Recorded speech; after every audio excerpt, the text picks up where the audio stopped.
Under pressure to deliver on Trump's campaign promises, ICE is now detaining more than 1,000 people every day as the president and his team press for that number to grow threefold. Before these people are deported, they have to go somewhere. And a Scripps News investigation found private prisons are increasingly filling that gap. Our report now from Patrick Terpstra. CoreCivic, one of the nation's largest operators of private jails, owns this vacant detention center in Leavenworth, Kansas. The Trump administration signed a no-bid contract with CoreCivic to confine more than 1,000 people here arrested by Immigration and Customs Enforcement. We're a few miles south of the main part of town right now, and as we make this turn, oh, there it is. That's it. It's surprisingly a small campus. Contracts to put more immigrants in private jails with extra funding in President Trump's big bill in Congress are boosting companies like CoreCivic, as its CEO said in a recent earnings call. Never in our 42-year company history have we had so much activity and demand for our services as we are seeing right now.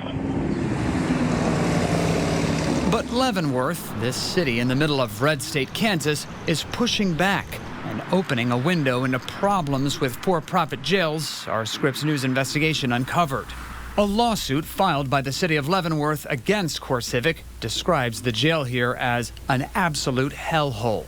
Mayor Holly Pittman is leading a fight to make CoreCivic get city approval to detain immigrants here. CoreCivic, I need to know that they're going to be able to work with us on investigations so that people are going to be taken care of, our inmates are going to be taken care of, the officers are going to be taken care of. But it is very clear Leavenworth has a lot of concerns about CoreCivic reopening. We've had a lot of former corrections officers come out and tell their story. We've had a lot of family members who have not had good experiences in CoreCivic. Stories from people like William Rogers, who was a corrections officer at the center when it housed federal criminal inmates before emptying out when the Biden administration stopped using private jails. Had you worked in a jail or prison before?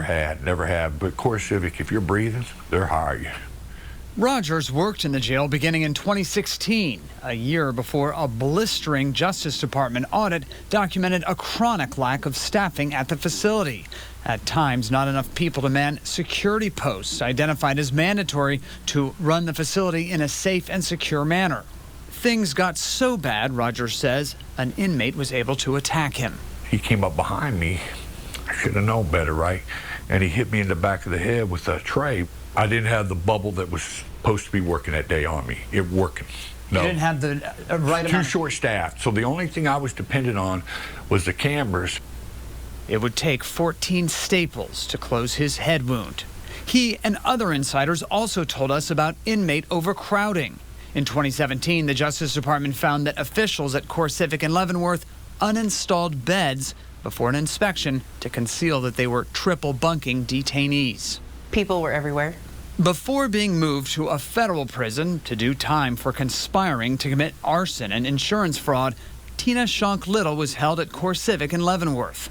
Lack of feminine hygiene products, the lack of toilet paper, lack of blankets, lack of mats. Some might say this is detention.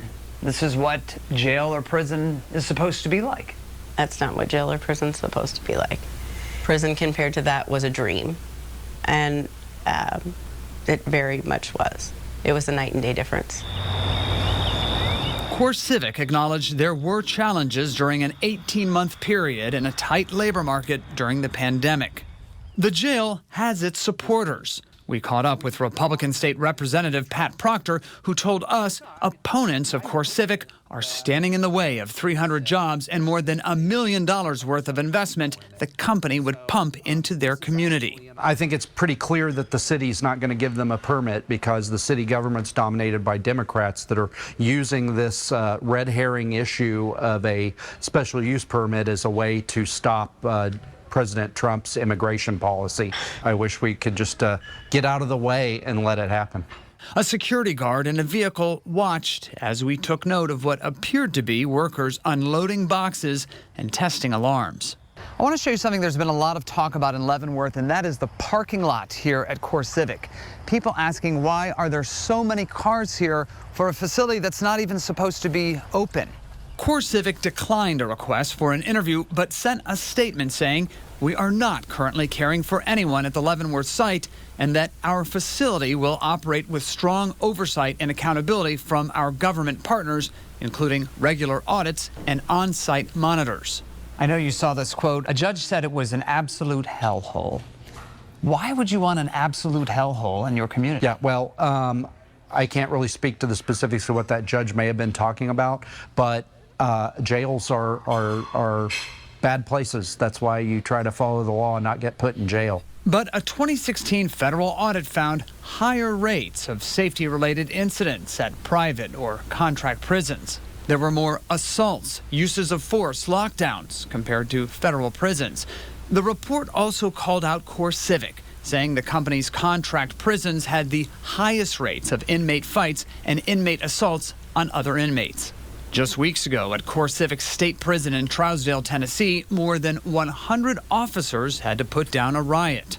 The Justice Department under President Biden had been investigating that correctional center, saying it has been plagued by serious problems since it first opened its doors in 2016.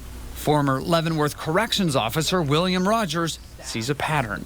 As I talked to people in Trousdale, they came into Trousdale telling the same stories that they're telling up in Leavenworth. It's like, oh my God. And I've seen it prior with these inmates not getting what they're supposed to. I've seen it prior. I experienced it firsthand. Tell me how it's going to be different.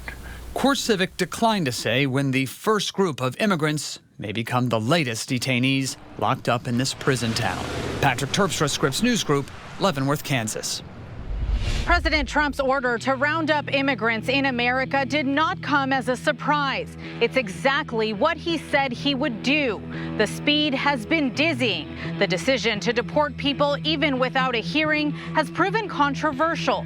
This half hour, our goal hasn't been to litigate those policies. It has been to simply explore the impact, not just on the impacted communities, but on our broader economy and country. For now, reporting from Ventura County, I'm Laura Acevedo.